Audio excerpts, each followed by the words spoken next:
Today, we're gonna interview Ms. Sheb Dayawon and Ms. Maria Lyons. Ms. Sheb Dayawon has been in Reliv for 4 years now, and Ms. Maria Lyons has been with Reliv for 20 years now.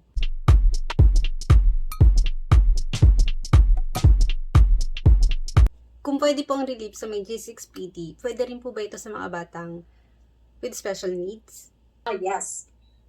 Alam mo, the beautiful thing with what we have so Reliv now for kids, when this was developed 20 years ago, itong Reliv now for kids, as a matter of fact, more than 20 years ago, it was basically developed by Dr. Carl Hastings to help support the immune system of the child and to give them the brain development as they were growing up.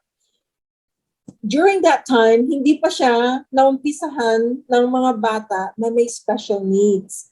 There was one mom in the US who had a child that was with special needs. Sabi niya, I want to try and see what this will do for my child. No, I believe in nutrition. So pinainom niya. Doon niya nakita na yung behavior ng anak niya talagang nag-change. The child used to have no focus, tapos headbanger siya. They had to put a helmet on the child na parang helmet for motorcycle or bicycle helmet because they know he bangs his head until it starts bleeding. And kung hindi niya makukuha yung gusto niya, the more headbanging ang ginagawa niya. And he does not like to sit with the family pag dinner time, meal time, ganon. May sarili siyang upuan by himself. And he was about 6 years old at that time. So sabi niya, I wonder what this will do for my child. Sabi niya, kung nutrition lang, this is going to give him the best nutrition. But she was not expecting anything else. But what happened was the child started having some words, saying some words, ginagaya niya yung mga older kapatid niya. Tapos, ayan, nakakatingin na sa mommy, nagfo-focus na. And then, nabigla yung nanay nung sinabi niya, will you bring my handbag to me? Sinubukan lang niya. Ayun, nakita niya, kinuha ni Christopher yung bag, binigay dun, dinala kay mommy. Usually, sabi niya, hindi yan ginagawa. So that was when she started asking the doctor, anong nandito? She was asking the scientists in Reliv in the US, anong nandito? Na ito ang nangyari sa anak ko and he does not bang his head. Ayan, nasa dinner table na siya with us, kumakain na. Tapos yun ang sabi ni Dr. Hastings, alam mo, itong nutrition sa Reliv Now for Kids, kinumpleto ko talaga yung brain food.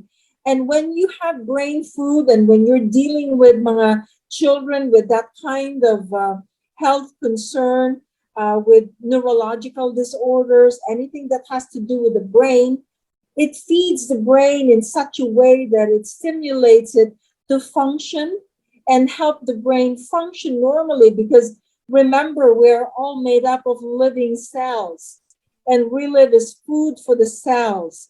Our brain is composed of a lot of living cells and organisms. So ayan, pinapakain lang yung brain cells, tapos dun na, nagde-develop na yung brain in such a way na it starts to work the way God intended, the way nature, intended it to be. So we are so excited now for kids and what it's doing to a lot of kids and even adults na meron mga ganitong concerns na neurological disorder. Tumataas yung balahibo ko. Sobrang ganda ng story. Pwede po ba ito sa mga batang with breathing problems? Yes, Reliv is very safe for children and adults with breathing problems because what I have learned over the past years talking to a lot of pediatricians, nasabi nila, anything with soy, any product with soy, basically relaxes the bronchial air passage sa lungs, either adults or children. So yung product natin is soy-based. Once iniinom yan ng mga bata, nagre-relax yung mga vessels, yung mga air breathing passage vessels natin, sa lungs natin. When that happens, ayan, gumagana na yung breathing ng mga bata. And that's exactly what happened to Sheb's son when she was concerned about that. Di ba, no? Sheb, he was already using some puffers, no? That's true. Yes. Three yung maintenance meds niya. 3 maintenance meds. And talagang kasi siya medyo maaga lang naman ng konti pinanganak.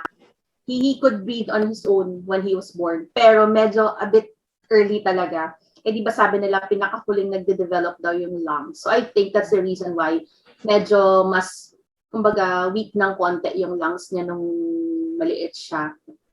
And malaking help talaga si Reliv. So talagang nung nag-umpisa kami, as in nakakagulat yung niya, yung results niya. Siya talaga very mabilis. Sobrang bilis yung results sa kanya. And I also have another friend. When I first met her, yun ang number one concern niya. Kasi yung anak niya talagang may breathing problems. Almost pag maglalaro sa labas, ayan, lumalabas na yung mga nebulizer, yung mga puffer niya kasi hindi niya kaya. Kawawa naman yung bata, sabihin ng mama, huwag kang magtalon-talon, huwag kang tatakbo-takbo. 4 years old na bata, yan ang mga gusto nila. So, nakakaawa naman, tinitinan yung bata, ayan, nakaupo lang, hindi makapaglaro with the brothers and sisters. Tapos she asked me, will this really help? Sabi ko, the only way you'll find out is if you try. Try lang natin. And then I shared lots of testimonies for her. Nakinig siya, sabi niya, sige, try ko nga. Ayun, nakita niya, naglalaro yung anak niya, 1 week taking the product, nakita niya naglalaro yung bata, hindi inatake ng breathing problem. So, very happy siya. Ayan, tapos goodbye na daw. Wala na yung nebulizer tsaka yung puffer niya.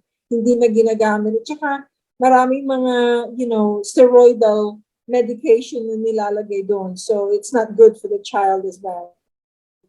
Okay. Same with my youngest. Talaga siya dati pag naglalaro, yung takbo ng takbo o talon ng talon, after a while, uubo ng sobra tapos susuka. Yun. Yeah. Sobrang nasusuka. So talagang hindi talaga hirap na syempre yung age na yun, 'di ba? Kakulitan talaga, normal sa kanila. Hindi mo basta mapipigilan yung playing.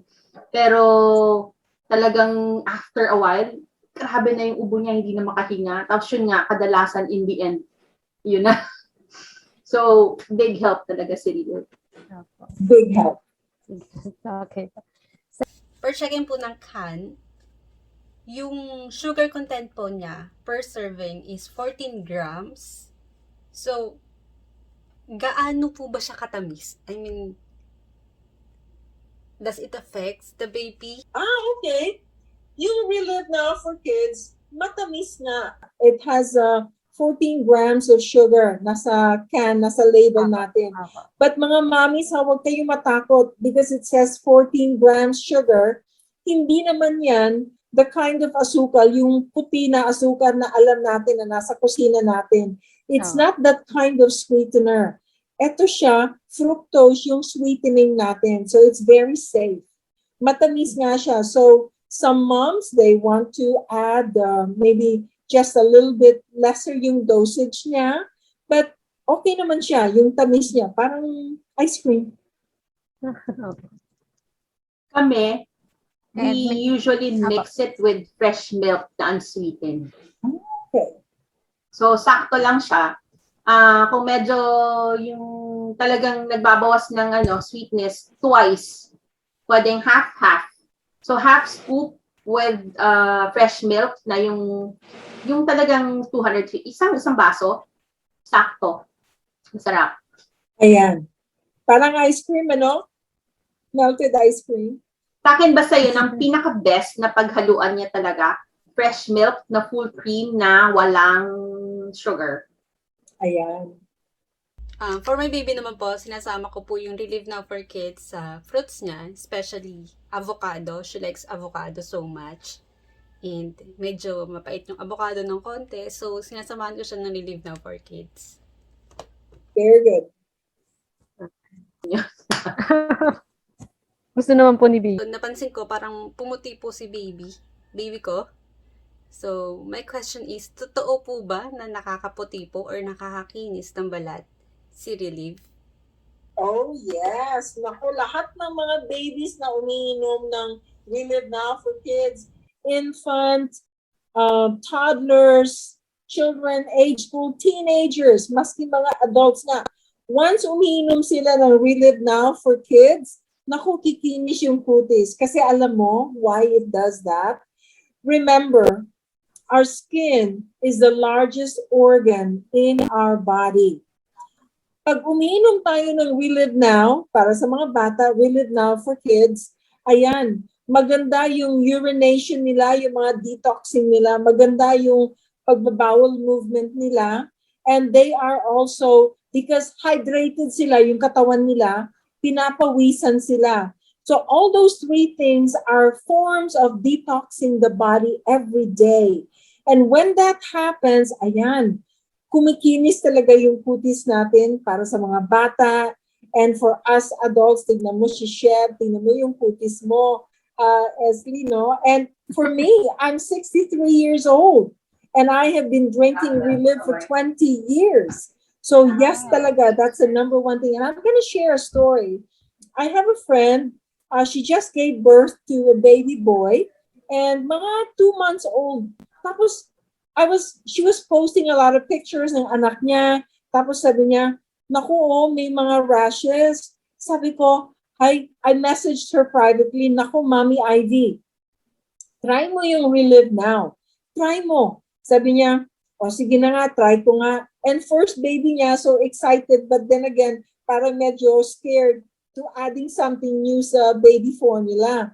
So, tinry niya, and she just messaged me last night. She took a picture, sabi niya, tingnan mo si Matt, ang kinis ng kutis niya. Noon, whenever he would take the baby bottle, yung milk niya, every time na nababasa yung mga pisngi ni baby sa milk, nagra-rashes yan, ang dami pulang-pula. Pero the past week na notice ko, maski nababasa lahat yung pisngi ni baby sa drinking ng milk, and she's also breastfeeding and then doing formula. Sabi niya, tingnan mo ang kinis ng kutis, walang-wala yung mga rashes.